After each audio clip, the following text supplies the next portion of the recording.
গোপীদের যে মধুর রূপ আমি দর্শন করলাম, মধুর রূপ আমি দর্শন করলাম, এই রূপের কথা এক মুখে তোদের কাছে কতটুকুই বা বলব, কতটুকুই বা বলবো। ও ললিতায় বিশাখা, ও ললিতায় বিশাখা, এ তো কহিবার কথা নয়, কহিবার কথা নয়, তথাপি বাউলে কয়, তথাপি বাবুলে কয়, কহিলে বা কেবা পাপিয়ায়, কহিলে বা কেবা পাপিয়া। তোরা আমার মরম সখী, তাই বলছি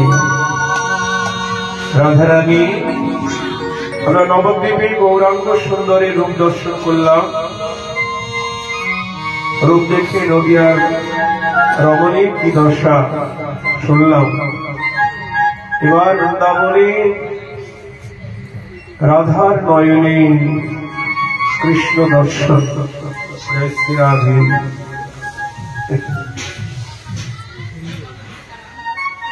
স্থান জটিলার মন্দির, নিভৃত কক্ষ, কাল প্রদোষ, বিষয় কৃষ্ণরূপের বর্ণনা বা রূপানুরাগ, বক্তা স্বয়ং রাধারানী, আর শ্রোতা হলেন রাধারানীর অন্তরঙ্গা সখীবৃন্দ, ললিতা বিশাখা আদি মরম সখী।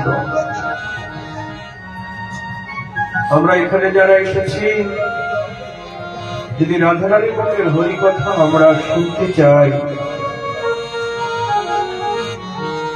বা বুঝতে চাই, আস্বাদন পেতে চাই, তাহলে আমাদের কি ভাবতে হবে? জয় রাধে। শিব মায়েরা, রাধারানীর মন্দিরে প্রবেশ করতে হবে তো। রাধারানীর মন্দিরে তো সবার প্রবেশ অধিকার নেই। কৃষ্ণের যারা দাস্যরসের ভক্ত তারা ঢুকতে পারবে না, কৃষ্ণের সখাগণও ওখানে ঢুকতে পারবে না, কৃষ্ণ বা রাধারানীর মাতা পিতারও ওখানে প্রবেশ অধিকার নেই। রাধারানীর মন্দিরে নির্ধারিত কক্ষে প্রবেশ অধিকার কাদের? রাধারানীর সখী মঞ্জরীদের। জয় শ্রী রাধে।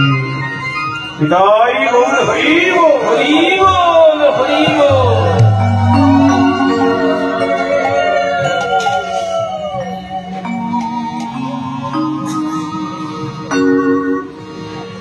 রায় রামানন্দ তার কাছে মহাপ্রভু বলেছেন, রামানন্দ বলো, কোন সাধনায় যুগল সেবা পাওয়া যায়? চৈতন্য চরিতামৃতে মধ্যলীলা অষ্টম পরিচ্ছেদে রামানন্দ বলছেন, রাধা কৃষ্ণ লীলা হয় অতি গুণতর, অতি গুণতর, দাস্য সখ্য বাৎসল্যাদি ভাবে, দাস্য সখ্য বাৎসল্যাদি ভাবে, না হয় গোচর,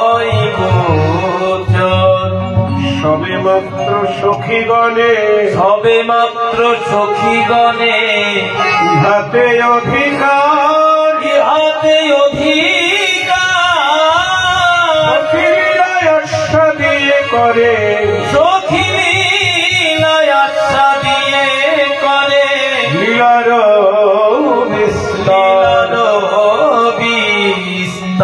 সখী বিনয়ে লীলার পুষ্টি নাহি হয়, নাহি সখী লীলা বিস্তারিয়া সখী আস্বাদয়, সখী লীলা আশা দিয়া, বিস্তারিয়া লীলা আস্বাদয়। একমাত্র সখীদের আস্বাদ্য আর সখীদের আনুগত্য নিয়ে যারা ভজন করবে তারাই রাধারানীর মন্দিরে গিয়ে রাধারানীর মুখের হরি কথা শুনবে। জয় শ্রী রাধে।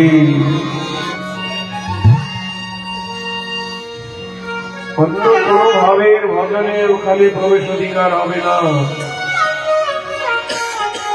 এটা ব্রজের ভজন, দ্বারকা মথুরার ঐশ্বর্যের ভজন নয়, বৈকুণ্ঠের লক্ষ্মীনারায়ণের উপাসনা নয়, রাম সীতার আরাধনা নয়, অন্য কোন সাধনায় মিলবে না রাধা কৃষ্ণের যুগল উপাসনা। একমাত্র রাধারানীর চরণে দাসী মাদি হতে পারলে তবে যুগল সেবার অধিকার হবে। অনেকেই যুগল মূর্তি ভালোবাসে বসিয়ে রেখেছেন, এমনি সাজাচ্ছেন, সুন্দর করে সাজাচ্ছেন, কিন্তু সাজালেই কি যুগল সেবা হবে? সাজাতে গেলে তো যোগ্যতা চাই। আপনারা যখন তুলসী আরতি করেন তখন কি বলেন? এই মনের অভিলাষ বিলাস কুঞ্জে দিয়বাস নয়নে হেরিব সদা যুগল রূপদাসী। এই নিবেদন ধরো সখীর অনুগত করো, অনুগত কর কুঞ্জ সেবা দিয়ে মরে করো রাধা দাস, সেবা দিয়ে মরে কর রাধা দাসী। রাধার দাসী হতে গেলে কেমন যোগ্যতা চাইব? সবাই তো আর তুলসী আরতি করে না, করে অনেকে তুলসী মানেই না। আচ্ছা এরকম বলছে আমরা রাগমার্গের ভজন করি। আচ্ছা রাগটা কোথাকার রাগ? এটা যারা তুলসীকে মানে না, যারা আমিষ আহার করে, ভোগবাদী, কেবল ভোগে লিপ্ত, এই রাগমার্গ কোথা থেকে আমদানি হয়েছে? রাগ তো ব্রজের থেকে এসেছে নাকি বৃন্দাবন থেকে এসেছে? ব্রজগোপীদের কৃষ্ণের রাগাত্মিকা ভক্তি, সেই ভক্তির অনুগা হয়ে যে ভজন তাকেই বলে রাগানুগা ভজন বা রাগের ভজন। নরোত্তম ঠাকুর বললেন, রাগের ভজন পথ কহিবে অভিমত, কহিবে অভিমত, লোকবেদ সারে বাণী, লোকবেদ সারে বাণী। সখীর অনুগা হইয়া, সখীর অনুগা হইয়া, ব্রজের সিদ্ধ দেহ পাইয়া, ব্রজের সিদ্ধ দেহ পাইয়া, এইভাবে জুড়াবে পরাণে, এইভাবে জুড়াবে পরাণে। কি বলছেন? রাগের ভজন পদ বলছে নরোত্তম ঠাকুর প্রেম ভক্তি চন্দ্রিকায়, সখীর অনুগা হইয়া মানে আনুগত্য নিয়ে ব্রজের সিদ্ধ দেহ পেতে হবে। সিদ্ধ দেহ মানে এটা তো পচা দেহ।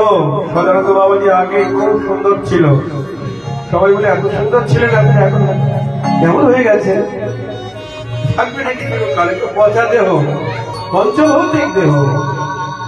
এই দেহের দ্বারা রাধা কৃষ্ণের যুগল সেবা পাওয়া যাবে না। সাধক দেহে আপনি যুগলের পূজা অর্চনা করবেন, কিন্তু সাক্ষাৎ যুগলের সেবা পেতে গেলে আপনাকে গুরু প্রদত্ত মঞ্জরী স্বরূপ পেতে হবে, সিদ্ধ স্বরূপ, যেটা সনাতনের সঙ্গে মহাপ্রভু বলছেন, মনে নিজ সিদ্ধ দেহ করিয়া ভাবনা, রাত্রিদিন ব্রজে কৃষ্ণ চিন্ত হয়ে অন্তর মনা। এরকম সনাতন কাছে মহাপ্রভু বলেছেন, সেই কথাটাই নরোত্তম ঠাকুর বলছেন, সখীর অনুগা হইয়া ব্রজে সিদ্ধ দেহ পাইয়া, ব্রজে সিদ্ধ দেহ পাইয়া। যে গুরুদেব ভোগের কথা বলবে সেই গুরুদেবই ঠিক আছে নাকি? সবকিছু বজায় থাকবে মানে তাতে ঠাকুর আসে আসুক না আসে না, যে গুরুদেবকে কুরবরণ করলে সব আমাদের ভোগ বজায় থাকে, কারণ অন্তকাল ধরে তো ভোগ করেই এসেছি। যখন শিয়াল কুকুর ছিলাম তখন তো শুধু ভোগ করেছি, আর নিদ্রা মৈথুন। এবার দুর্লভ মনুষ্য জন্ম পেয়ে ভোগের বাসনা, এটা ভোগের জন্য নয়। ঠাকুর মশাই বলছেন, কৃষ্ণ ভজিবার তরে সংসারে আইল, সংসারে মায়ায় বদ্ধ হয়ে বৃক্ষ সম হইল, মায়ায় বদ্ধ হয়ে বৃক্ষ সম হইল, বিফলে জন্ম গুয়াইল, মনুষ্য জন্ম পাইয়া রাধা কৃষ্ণ না ভজিয়া, জানিয়া শুনিয়া বিষ খাইল, জানিয়া শুনিয়া বিষ খাইল, গোলকের প্রেম ধন হরিনাম সংকীর্তন, রতিনা জন্মিল কেনে তাই, প্রতিনা জন্মিল সংসার বিষাণনে দিবানিশি হিয়া জলে, জুড়াইতে না কইল, জুড়াইতে না কইল। জয় গৌর হরিল। দেখো মায়েরা, ভোগ তো অনেক হলো, অনন্ত জন্ম ধরে ভোগ করলাম। এবার কৃষ্ণ প্রীতি, তারপর কি ভোগ চৈতন্য চরিতামৃতে ৬৪ প্রকার ভক্তি অঙ্গের প্রধান অঙ্গ কৃষ্ণ প্রীতি ভোগ ত্যাগ। তিনি ভোগের দ্বারাই ভগবান সন্তুষ্ট হতেন। রঘুনাথ দাস গোস্বামী কেন পিতার ঐশ্বর্য পরিত্যাগ করলেন, কেন অপ্সরা সম স্ত্রী পরিত্যাগ করি পুরীধামে গিয়ে বেলের পোশাক পুড়িয়ে খেলেন, কেন বৃন্দাবনে গিয়ে কাঙাল বেশে তিনি বাস করলেন। যদি ভোগের মধ্যে তাকে পাওয়া যেত, রূপ সনাতন কেন রাজমন্ত্রিত্ব পরিত্যাগ করি বৃন্দাবনে গিয়ে এক এক বৃক্ষ তলে এক এক রাত্রি বাস, ব্রজবাসীর দুয়ারে মাধু করি গ্রাস। কিন্তু সহজিয়ারা বলছেন ওদের সবার এক একজন করে ছিল। হ্যাঁ, এই দুর্ভাগ্য তাদের, কত অপরাধ করছে তারা। এইসব কথা বলি অনেক কষ্টে বলতে হচ্ছে, কারণ অপসম্প্রদায়ে ছেয়ে গেছে, মানুষ ভোগবাদী হয়ে গেছে। যাই হোক, অনেক অন্য কথা বলে ফেললাম। ঠাকুর মশাই বলছেন, মনে নিজ সিদ্ধ দেহ করিয়া ভাবন, রাগের ভজন পথ কহিয়াবে অভিমত, লোকমেদ সারেই বাণী, সখীর অনুগা হইয়া ব্রজে সিদ্ধ দেহ পাইয়া এইভাবে জোড়াবি পড়ান। ওই সিদ্ধ দেহের পরিচয়টা বৈষ্ণব গুরু দিবেন। বৈষ্ণব গুরুর কাছ থেকে সিদ্ধ দেহের পরিচয়টা নিতে হবে। আপনার মঞ্জুরি স্বরূপ দিবেন, বয়স দিবেন, তারপর কোথায় কখন নিবাস, কি সেবা, ওইসব পরিচয়পত্র দিবেন। আর নিজেকে সবসময় ওটা ভাবতে হবে। ভাবতে ভাবতে এই দেহ পতন হয়ে যাবে। যদি ভাবতে ভাবতে দেহ পতন হয়, যদি ওই স্বরূপটা ভাবতে ভাবতে দেহটা পতন হয়, তাহলে যোগমায়া আমাকে নিয়ে যাবে কোথায়? যে ব্রহ্মাণ্ডে রাধা কৃষ্ণ লীলা করছে, লীলা তো চলছে, কন্টিনিউ চলছে, এক ব্রহ্মাণ্ড থেকে আরেক ব্রহ্মাণ্ডে লীলা চলছে। যে ব্রহ্মাণ্ডে কৃষ্ণ লীলা করছেন, সেই ব্রহ্মাণ্ডে আমাকে গোপী গর্ভে জন্ম দিবে। নরোত্তম ঠাকুর বলছেন, আমি বলছি না, আর কবে হেন দশা হব, ছাড়িয়া পুরুষ দেহ কবে বা প্রকৃতি হব, কবে হাম ব্রজ ভূমে যাব, কবে হাম ব্রজ ভূমে যাব, কবে বৃষ ভানুপুরে গোপের আহিরি গোপের ঘরে, আহিরি গোপের ঘরে তনয়া হইয়া জনমিব, তনয়া হইয়া জনমিব, যাবটে আমার কবে, যাবতে আমার কবে, এপানে গ্রহণ হবে, এপানি গ্রহণ হবে, বসতি করিব সখী মাঝে, বসতি করিব সখী মাঝে। আমি বলছি না, নরোত্তম ঠাকুর বলছেন এই পুরুষ দেহ ছেড়ে কবে ব্রজে বিশ্বভানুপুরে যেখানে রাধারানীর জন্ম হয়েছে সেখানে আমার গোপীগর্ভে জন্ম হবে, কন্যা হয়ে জন্মাতে হবে, তারপর বড় হব, আমার বিয়ে হবে, পানি গ্রহণ হবে, বিয়ে হবে। কোথায়? যাবতে। কালীনাথপুর হলে হবে না, না কলকাতা হলেও হবে না, যাবতে বিয়ে হবে আমার। কেন? রাধারানীর দাসী না, রাধার দাসী, সে তো সবসময় রাধারানীর সঙ্গে সঙ্গেই থাকবে। রাধারানী যেখানে বিয়ে হয়েছে আমারও সেখানে বিয়ে হবে। রাধারানী হলেন কায়া আর আমি হলাম ছায়া। বুঝতে পারছেন মায়েরা? রাধারানী হলেন কায়া আর আমি হলাম তার ছায়া। কায়া ছাড়া কি ছায়া থাকে? এক মুহূর্ত কায়া ছাড়া ছায়া থাকতে পারে না।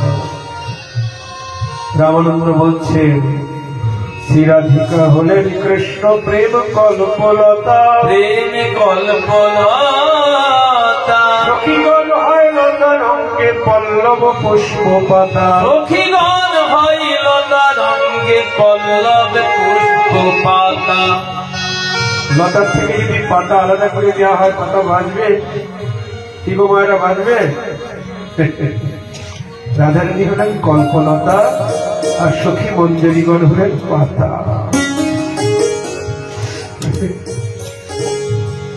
নরোত্তম ঠাকুর যাবতে বিয়ে, আমার বিয়ে হবে আর বর্ষানায় জন্ম হবে।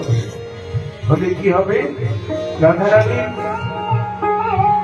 যাবতে 3 মাস থাকে, 3 মাস শ্বশুর বাড়ি, আবার 3 মাস বাপের বাড়ি, আবার 3 মাস শ্বশুর বাড়ি। রাধারানী যখন বাপের বাড়ি যাবে আমি আমার বাপের বাড়ি যাবো, রাধারানী যখন শ্বশুর বাড়ি যাবে আমি আমার শ্বশুর বাড়ি যাবো, তবেই তো সবসময় তার সঙ্গে সঙ্গে থাকতে পারবো। জয় রাধে।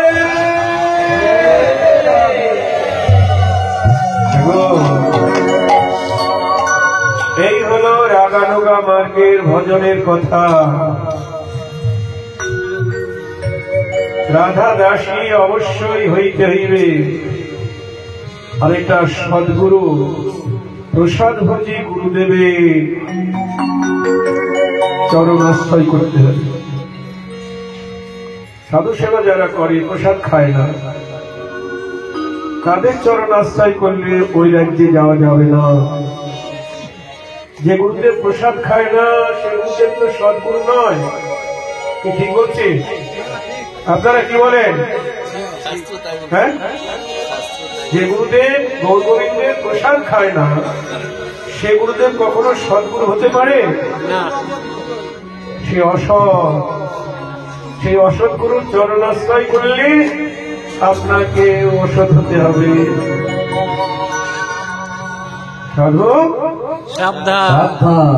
যদি কেউ ভুল করে ওই পথে গিয়ে থাকেন তাড়াতাড়ি সদ্গুরুর চরণ আশ্রয় করুন, তাতে কোনো গুরুত্যাগ হবে না। হৃদয় মূল হরি হরি বল।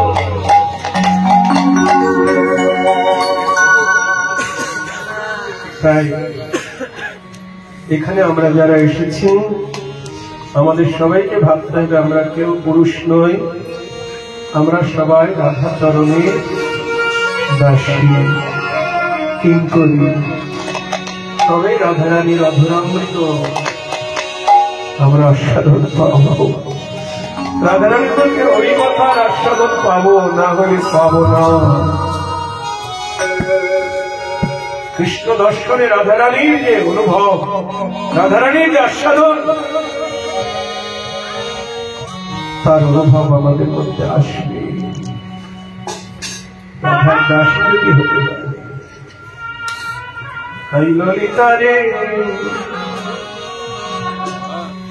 সপন তনয়া তটে নিপহিনী কটে নিপহিনী দেখলাম কটে হিলন নত বরসাদ নত বরসাদ নটবর সাজে দাঁড়িয়ে আছেন কদম্ব হিরঙ্গী।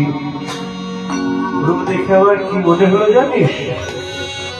গোবিন্দের রূপ দেখে মনে হলো, দেখুন রাধারানীকে দর্শন, মরকত মুকুর মরকত মুকুর তনজিনী নামনি মরকত মুকুর সপন নীলামণি জয় করেছে রে, জয় করেছে জয় করেছে রে তুমি মরকত মুকুরের কান্তি জয় করেছে ওই মরকত মুকুরের কান্তি পরাণ বধুরা কান্তি মরকত মুকুরের কান্তি ওই মরকত মুকুরের কান্তি ওই মরকত মুকুরের কান্তি জয় করেছে মরকত মণি নির্মিত মুকুর মানে আয়না। আমরা তো কাছের আয়নায় মুখ দেখি, তো মরকত মণি নির্মিত যে আয়না তার যে জ্যোতি, সেই জ্যোতিও পরাজিত আমার বধুর অঙ্গকান্তির কাছে। আর তার প্রত্যেকটি অঙ্গ প্রত্যঙ্গ দেখে আমার কি মনে হলো জানিস? বলি প্রকৃতন কীর্তি প্রসাদ সতীরে প্রকৃত কীর্তি প্রসাদ সতীরে কীর্তি প্রসাদ সখিরে সাজাইয়ে রেখেছে যেন সাজাইয়ে রেখেছে সাজাইয়ে রেখেছে কীর্তির সের ডালা সাজাইয়ে রেখেছে সাজাইয়ে রেখেছে কীর্তির সের ডালা সাজাইয়ে রেখেছে কেনা বেচা করবে বলে করবে বলে করবে বলে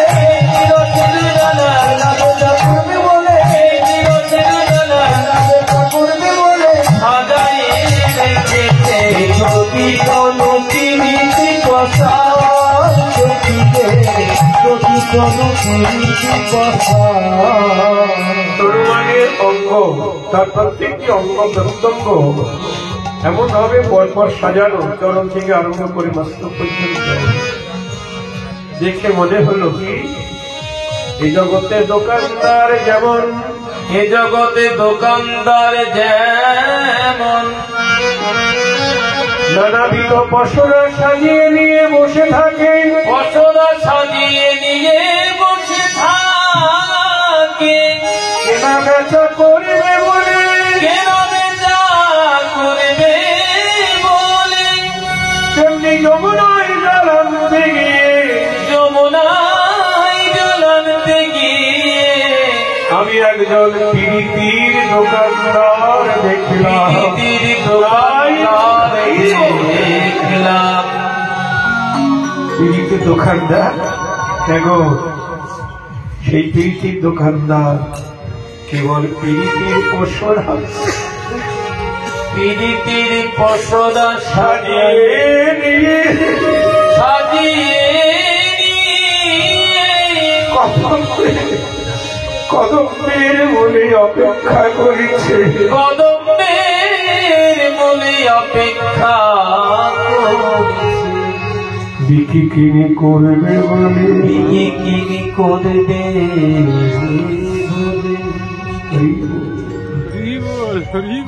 তবে পিরিতি পশরা কি দিয়ে কিনতে হবে গো? ওই পিরিতি পশরা ওটা আমাদের মতো পঞ্চভূতের দেহ নয়, পিরিতির পশরা। রাধারে বলছেন পিরিতি দিয়ে গড়া, পিরিতির মূলতি। পিরিতির পশরা কিনতে গেলে কি দিয়ে কিনতে হবে? পিরিতি দিয়েই কিনতে হবে। জয় রাধে।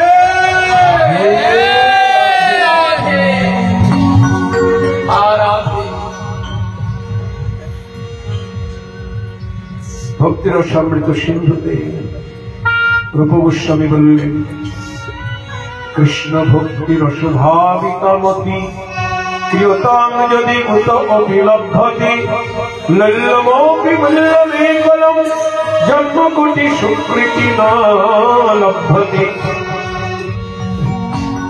ওই প্রীতি পশরা কিনতে গেলে লালসারূপী মূল্য দিয়ে কিনতে হবে। কোটি জন্মের সুকৃতির দ্বারা লালসা পাওয়া যাবে না। কোথায় পাওয়া যাবে? চৈতন্য চরিতামৃত বললেন, কৃষ্ণ ভক্তি জন্ম মূল হয় সাধু সঙ্গ। সাধু সঙ্গেই ওই মূল্য পাওয়া যাবে। বলি লোভী মানুষের সঙ্গ করো, লোভী মানুষের সঙ্গ করো, লোভী মানুষের সঙ্গ করো, যারা কৃষ্ণ বলে সদাই পায়, লোভী মানুষের সঙ্গ করো। যারা কৃষ্ণ বলে সদাই কাঁদে, লোভী মানুষের সঙ্গ করো। কৃষ্ণ বলে সবাই করে, লোভী মানুষের সঙ্গ করো, সর্বস্ব দিয়ে তার সেবা করে, সেই লোভী মানুষের সঙ্গ করো।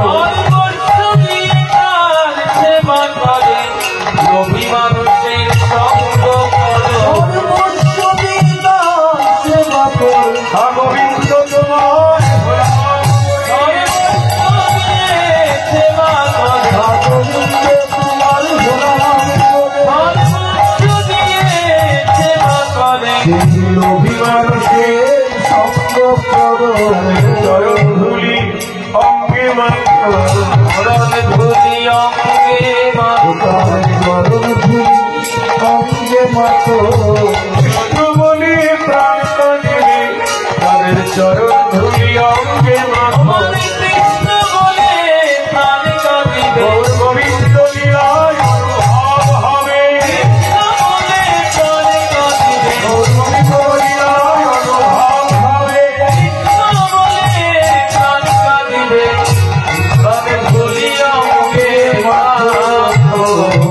এখন মহাশয় বলছেন, বৈষ্ণবের পদরেণ ভূষণ করিয়া তনু, ভূষণ করিয়া তনু, যাহা হইতে অনুভব হয়, তারা হইতে অনুভব হয়, মার্জন হয় ভজন, মার্জন হয় ভজন, সাধু সঙ্গে অনুক্ষণ, সাধু সঙ্গে অনুক্ষণ, অজ্ঞান বিদ্যা পরাজয়। জ্ঞানীয় বিদ্যা পরাজয়। ভক্ত পদরজ ভক্ত পদজল, ভক্ত পদজন, ভক্ত ভুক্ত অবশিষ্ট তিন মহাবল। ভক্ত ভুক্ত অবশিষ্ট তিন মহাবল। কিসের বল? কি বল? কৃষ্ণ প্রাপ্তি উপায় যে বল বা শক্তি। এই প্রাকৃত জগতে তামসিক রাজস্বিক জিনিস আহার করলে তামসিক তমগুণ বৃদ্ধি হবে, রজগুণ বৃদ্ধি হবে। আর বৈষ্ণবের চরণ ধুলি, চরণ ধোয়া জল আর একটু প্রসাদ খেলে প্রেম ভক্তি লাভ হবে। আর প্রেম ভক্তি যখনই লাভ হবে তখন গৌর গোবিন্দ লীলা অনুভবে এসে যাবে। খুব পাওয়ার, খুব শক্তিশালী।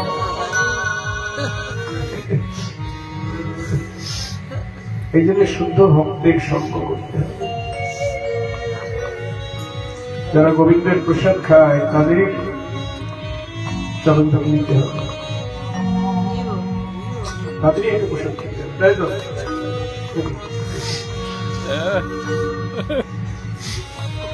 যারা মহাপ্রভুকে মানে না তাদের সঙ্গ থেকে দূরে থাকতে হবে। গৌরহরি কথা তো বললাম, বেশি বলতে পারলাম না, রূপের কথা বলতে গিয়ে শেষ হয়ে গেল। রাধা কৃষ্ণের মিলিত তনু গৌরহরি, সেই গৌরহরিকে যারা মানে না, ভালোবাসে না, তাদের সঙ্গ থেকে অনেক দূরে থাকতে হবে। হৃদয় গৌরহরি।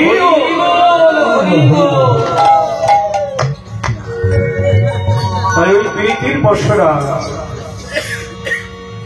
গোবিন্দ ধামকে কিনতে গেলে লালসার রূপে মূল্য দিয়ে কিনতে হবে, আর সেই লালসা সাধু সঙ্গে পাওয়া যাবে। প্রকৃত প্রীতি পশা। আর তার মুখখানা দেখে আমার কি মনে হলো জানিস? মুখমণ্ডল দেখে মনে হলো শারদ চাঁদ মুখ মণ্ডল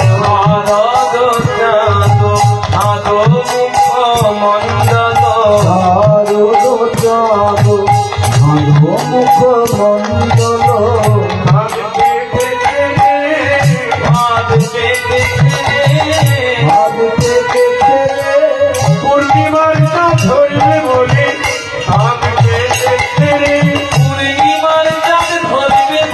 হাস্য সুধাচার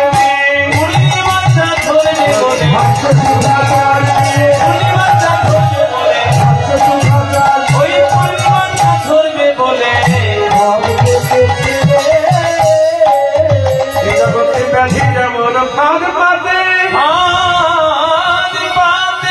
পশু পাখি ধরবে বলে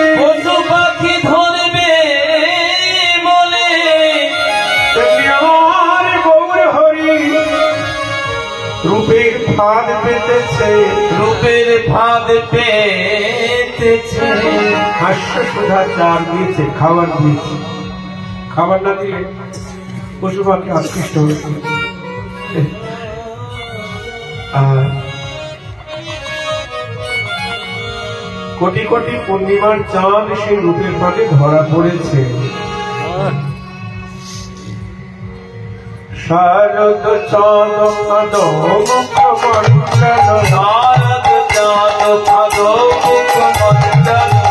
মন্ডল শ্রবণে বিহার কুণ্ডল শ্রবণ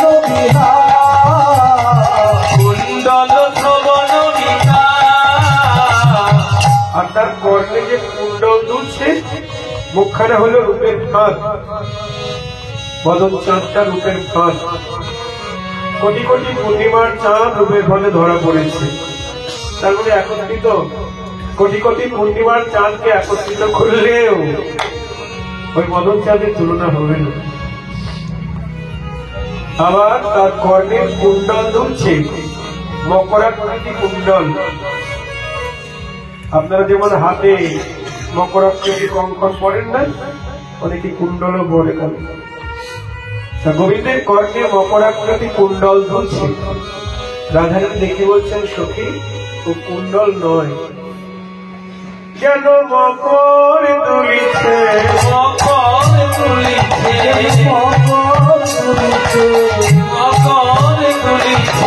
মন মিনি গিরবি বলে মকর দুলিছে, অবলা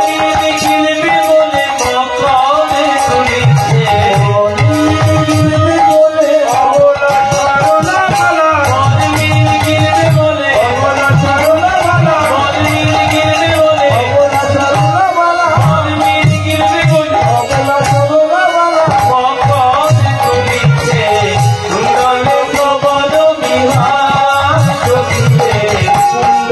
সরলা বালা, কুণ্ডল দেখে মনে হলো মকর, মানে মকর মাছ দুলছে।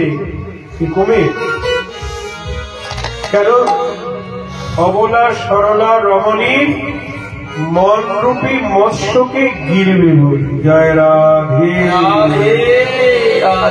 সাবধান, যারা অবলা সরলা রমণী তাদের মন মৎস্য গিলে ফেলবে, আর যাদের মন সরল নয় তাদের মন মৎস্য গিলবে না। জয় রাধে। মন সবচাইতে সরল কাদের মন? যাদের অন্তঃকরণ প্রেমে পরিপূর্ণ, যাদের অন্তরে কৃষ্ণ প্রেম নাই তাদের মন কঠিন, আর যাদের অন্তরে কৃষ্ণ প্রেম আছে তারা একেবারে সহজ সরল। মহারাজ বসে আছেন কোথায়? আমি তো সিংহাসনে বসে আছি।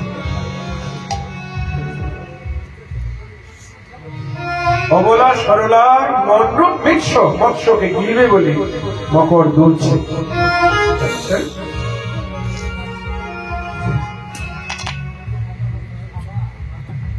বান্ধুলি অধরে মুরলীর মাধুরী, বান্ধুলি অধরে মুরলীর মাধুরী।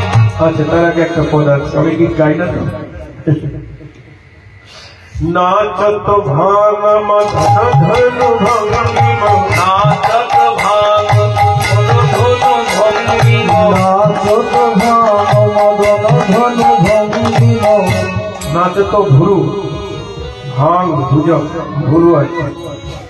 তার যখন ভুরু যুগল নাচাচ্ছে মনে হচ্ছিল যেন মদন ধনু নাচাইছে, মদন ধনু নাচাইছে, মদন ধনু নাচাইছে, মদন ধনু নাচাইছে।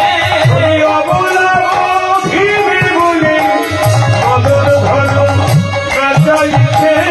অবলা অধীর বলে আমি এখনই দেখে অবলা অধীর বলে অবলা অধীর বলে মদন ধনু নাচাইছে। মদন ধনুর বান নিয়ে নাচাচ্ছে কেন? অবলা রমণকে বধ করবে। সখীরা বলছে, রাধে এসব উল্টা পাল্টা কথা বলছি, তুই সত্যি মদনকে দেখেছিস? মদনকে তো চোখে দেখা যায় না, মদন ধরে কামদেব। আপনারা মদনকে দেখেছেন কেউ? আগে মদনের কামদেবের দেহ ছিল, কিন্তু ভোলানাথ বান মেরে ওকে ভস্ম করে দিয়েছে। সেদিন থেকে মদন অনঙ্গ হয়ে গেছে, মানে ওর অঙ্গ নাই। জয় রাধে, দেহ শূন্য হয়ে গেছে, কিন্তু পাওয়ারটা কমে নাই। মদনের এক নাম মনোভব, মনে জন্ম যার তাকে বলে মনোভব। মদন ভাবলো ভালোই হলো, এবার আমাকে কেউ আর ধরতে পারবে না, আমার দেহ নাই তো কেউ ধরতে পারবে না, কেউ পারবেও না।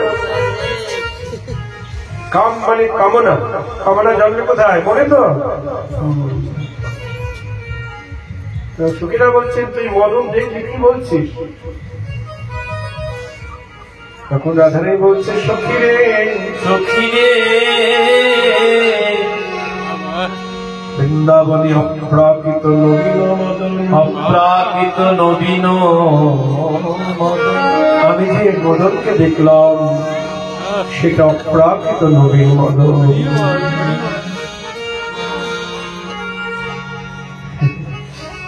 প্রাকৃত মদন বানমাল্যে জীব অধোগতিতে যায়, জীবে অধোগতিতে নরকে যায়। যায়। আর অপ্রাকৃত নবীন মদন বানমাল্যে অপ্রাকৃত নবীর মদন বান মারিলে বান মেরে জগজীবকে নিজের দিকে আকর্ষণ করে। নিজের দিকে আকর্ষণ করে। তারা ঘরে থাকতে পারে না, ঘরে থাকতে পারে না গো, ধরে থাকতে পারে না গো, ঘরে থাকতে পারে না গো, ধরে থাকতে পারে না গো। হৃদিতে সে বিছায়ে যায়, ঘরে থাকতে পারে না। যেতে সেদিকায় যায়, গোবিন্দ তোমার ভোলার বলি, যেতে সেদিকায় যায়, গোবিন্দ তোমার ভোলার বলে, যেতে সেদিকায় যায়। ধরে থাকতে পারে না। আচত ভাম মদন ধন ভঙ্গিম, নট খঞ্জন দিখিজ, নট খঞ্জন দিখিজ, আর নয়নের মণি দুটি যখন নয়ন মণি নাচাচ্ছিল তখন মনে হচ্ছিল খঞ্জন পাখি নৃত্য করছে। জয় রাধি, নট খঞ্জন দিখিজ। বান্ধুলি অধরে মুরলী রব মাধুরী মুরলী রব শ্রুতি মন মাতা অলমন শ্রুতি মন মাতা অলমন। তার যে অধর কান্তি, গোবিন্দের যে অধর কান্তি, জয় রাধে। গোবিন্দের অধর মানে ঠোঁট, ঠোঁটের সৌন্দর্য কেমন? বান্ধুলি অধর, বান্ধুলি ফুল দুপুর বেলা ফোটে, লালও নয় গোলাপিও নয়, খুব দেখতে সুন্দর। অনেকে বলে টাইম ফুল। ওই বান্ধুলি অধর, এ জগতের মেয়েরা যেমন ঠোঁট লাল করে কি দিয়ে, গোবিন্দের অধর এমনি হতে রাঙা। কোন কোন কবি পদাবলিতে আছে পক্ষ বিম্ব ফলজেবী সুন্দর অধর, পাকা বিম্ব ফলের সৌন্দর্য পরাজিত। বিম্ব ফল মানে তেলাকুচির ফল, পাকলে কেমন হয়? কেমন হয় গো? লাল টুকটুকে হয়ে যায়। সেই সৌন্দর্য পরাজিত গোবিন্দের অধর কান্তির কাছে। তাই বল, সেই বান্ধবী অধরে মুরলীর অবমাধুরী শ্রুতি মন মাতা অলমন। শ্রুতি আমার শ্রবণ এবং মন ওই পাগলিনী করিল গো, পাগলিনী করিল গো, আমায় পাগলিনী করিল ওই বহন মুরলীর গানে পাগলিনী করিল ওই বহন মুরলীর গানে। আমি যেন কেমন হলাম,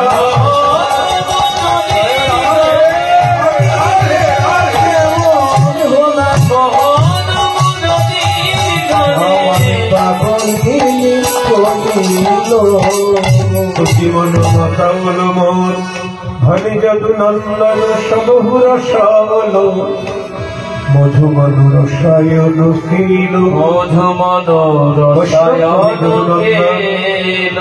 তিনি মঞ্জরি ভাবে বলছেন, রাধে আমারও মন রসায়িত করেছে। আপনারা রাধারানীর মুখে কৃষ্ণ রূপের বর্ণনা শুনছেন। জয় রাধে। হরিকথা তো কতজন বলে, তাই না? এখন মোবাইল হয়ে গেছে, যে যেমন করে পাচ্ছে ছাড়ছে, আর আমরাও সেরকম হয়ে গেছি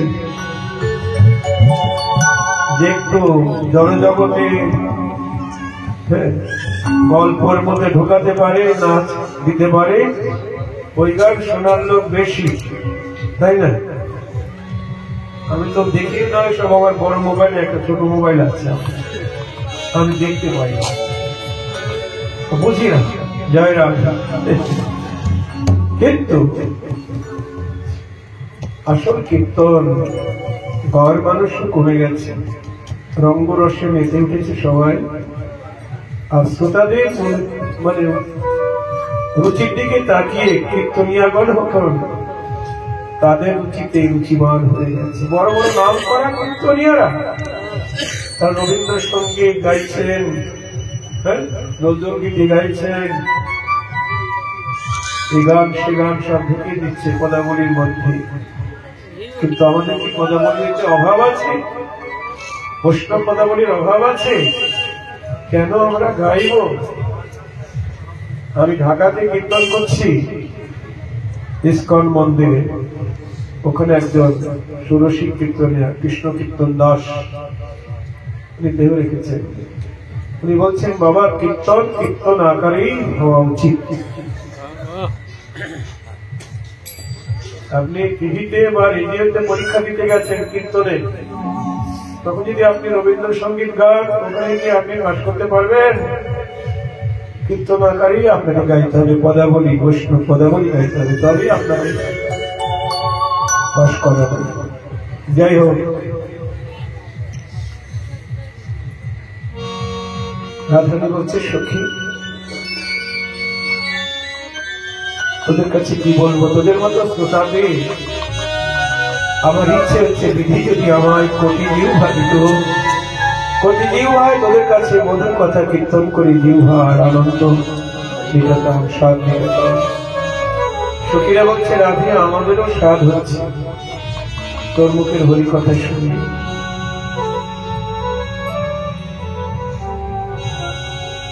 আমি কি রূপ হেরিলু কালিন্দে কুলে,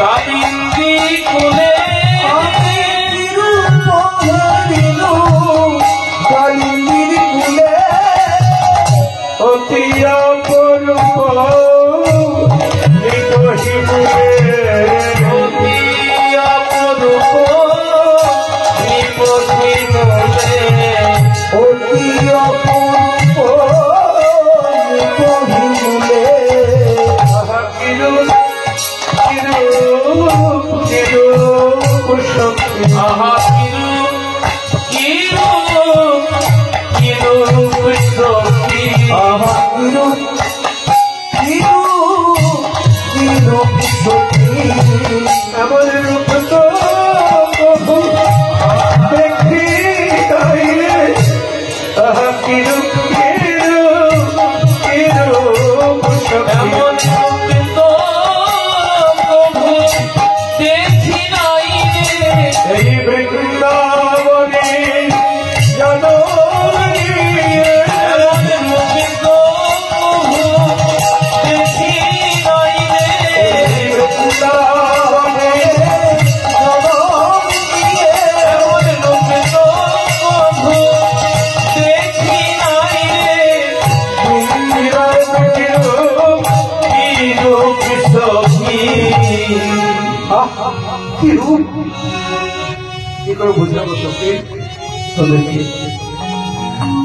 দেখে আমার মনে হলো, আবার বলছে কি মনে হলো, দেখলাম চোলা চপলা সহিত নারী, ললিত রে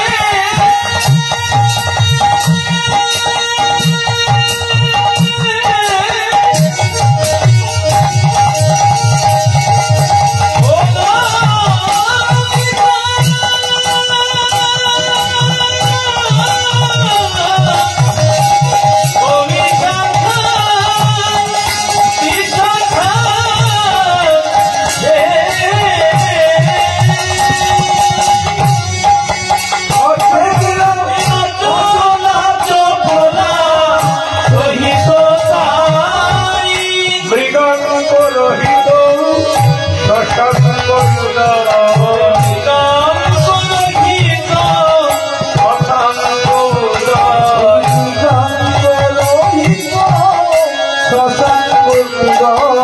দেখলাম উদয় হয়েছে,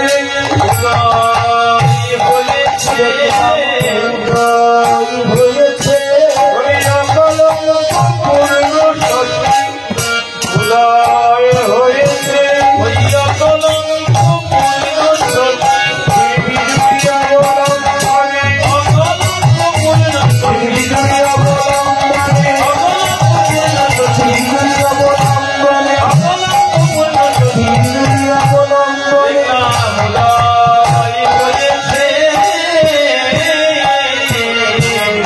রূপ দেখে মনে হলো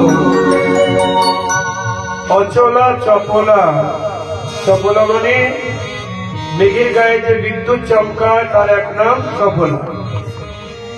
ও চপলা তো চমকই পালিয়ে যায়, চঞ্চল। আর যমুনায় জলান্তি গিয়ে দেখলাম একটি অচলা চপলা, মানে দেখলাম একটি স্থির বিদ্যুতের মালা।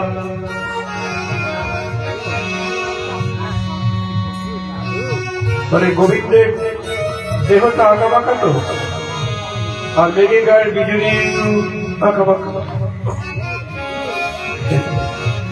তার দেহটা হলো স্থির বিজুলির মালা, তাকে অবলম্বন করে, তাকে আশ্রয় করে একটা অকলঙ্ক পূর্ণিমার চাঁদ উদিত হয়েছে। জয় রাধে। আপনারা দেখতে পাচ্ছেন তো মায়েরা, দেখতে পাচ্ছেন স্থির বিজুলির মায়াকে অবলম্বন করে অকলঙ্ক পূর্ণিমার চাঁদ উঠেছে। রাধারানীর নয়নে কৃষ্ণ দর্শন, এ দর্শন সবাই পাবে না। রাধারানী পাচ্ছেন আর তার সখী মঞ্জরীরা পাচ্ছেন। মঞ্জরী মানে দাসী, যারা রাধারানীর মনের সঙ্গে মনটা জুড়ে দিয়েছে তারাই হলো মঞ্জু।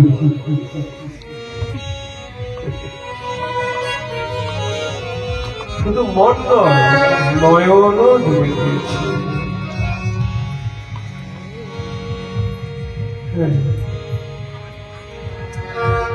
দাসের দর্শন, রাধারানীর দর্শন। একদিন কুঞ্জভঙ্গে রাধারানী গোবিন্দকে সাজাতে গিয়ে দেখছেন ময়ূরপুচ্ছটা বিমলিন হয়ে গেছে, বিবর্জিত হয়ে গেছে, গলার মালাটাও বিবর্জিত হয়ে গেছে। নতুন হলে ভালো হতো। গোবিন্দকে সাজাতে কুঞ্জভঙ্গে মনে মনে হচ্ছে নতুন হলে ভালো হতো। সঙ্গে সঙ্গে এক দাসী নতুন একটি মালা আর নতুন একটি ময়ূরের পাখা এনে রাধারানীকে বলছেন, প্রাণেশ্বরী, তোমার এই দাসীর উপহারটুকু গ্রহণ করো। কিনেছিস এই মালার ময়ূর পুচ্ছ।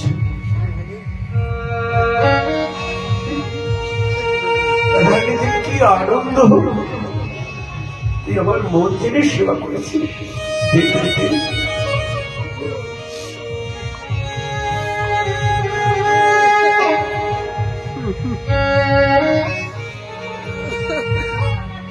পুরনো মালা খুলে নতুন মালা পরিয়ে দিলেন, নতুন পুচ্ছ এঁটে দিলেন চূড়ায়।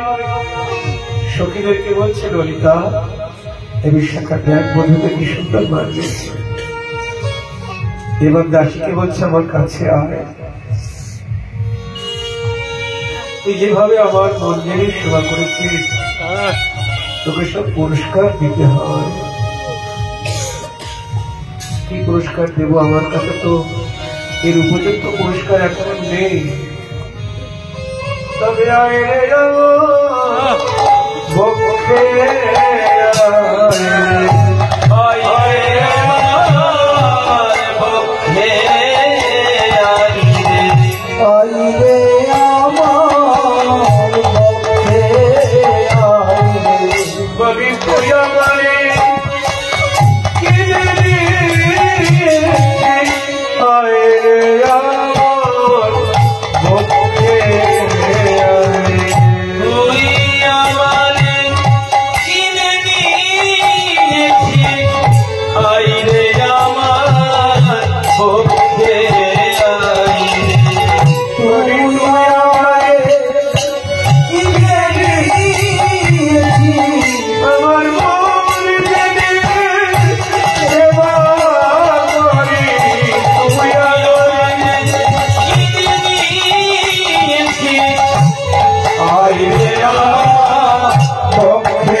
এত বলি দাসীকে আপন পক্ষে জড়িয়ে ধরলে, জড়িয়ে ধরলে পুরস্কার দিলেন দাসীকে, মঞ্জরীকে পুরস্কার দিলেন। দেখো রাধারানীর যে অনুভূতি, রাধারানীর মন আর রাধা দাসীর মন একাকার হয়ে গেছে। আমাদের সবার মনের খবর কে জানে গো? আমাদের সবার মনের খবর কে জানে? অন্তর্যামী কে? গোবিন্দ, তাই তো? আচ্ছা, আর গোবিন্দের অন্তরের খবর কে জানে? মনের খবর রাধারানী। আর রাধারানীর অন্তরের খবর কে জানে? রাধারানীর চরণের দাসী। জয় রাধে।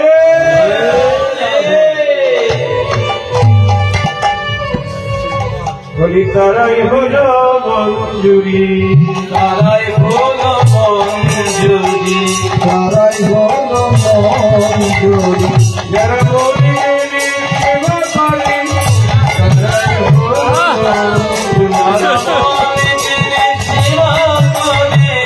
তারাই হলো মঞ্জুরি, যারা বলিনি সেবা করে তারাই হলো মঞ্জুরি। যারা মনে জেনে সেবা করে, রাধে তোমার গোলাম বলি, মনে জেনে সেবা করে, রাধে তোমার গোলাম বলে মনে সেবা করে, তারাই হলো মঞ্জুরি। রাধার নয়নে কৃষ্ণ দর্শন। তাহলে একটা অচলা চপলা একটা স্থির বিদ্যুতের মালাকে অবলম্বন করি অকলঙ্ক পূর্ণ চাঁদ করি করি। প্রাকৃত জগতের চাঁদে তো কলঙ্ক আছে, গগনের চাঁদে। গুরুপত্নী বৃহস্পতি পত্নী তারার প্রতি আকৃষ্ট হয়ে তার সঙ্গে বিলাস করেছেন। একটা বাচ্চাও হয়েছে, তার নাম ভূত, জয় রাধে। কে জানেন? আকাশের চন্দ্র। এই জন্য আমরা বলি না চাঁদেরও কলঙ্ক আছে, বলি না? কিন্তু যতই কলঙ্ক থাক তবু তো আমাদের আলো দিচ্ছে গো, তাই না? তো কামদেবের প্রভাব তো সবাইকেই বান মেরেছে, জয় রাধে। কাকে মারে না? ইন্দ্র চন্দ্র ভোলানাথকে বান মেরেছে, কাউকে রেহাই দেয়। কৃষ্ণকেও বান মেরেছিল। ভোলানাথ তো মদনকে দহন করে দিয়েছে, ভস্ম করে দিয়েছে, আর কৃষ্ণ মদনকে বহন করেছে। জয়ী গোপীর মনোরথে মনোমথের মনোমথে মনোমথের মনোমথে নাম ধরেছে মদন মোহন। নাম ধরে জয়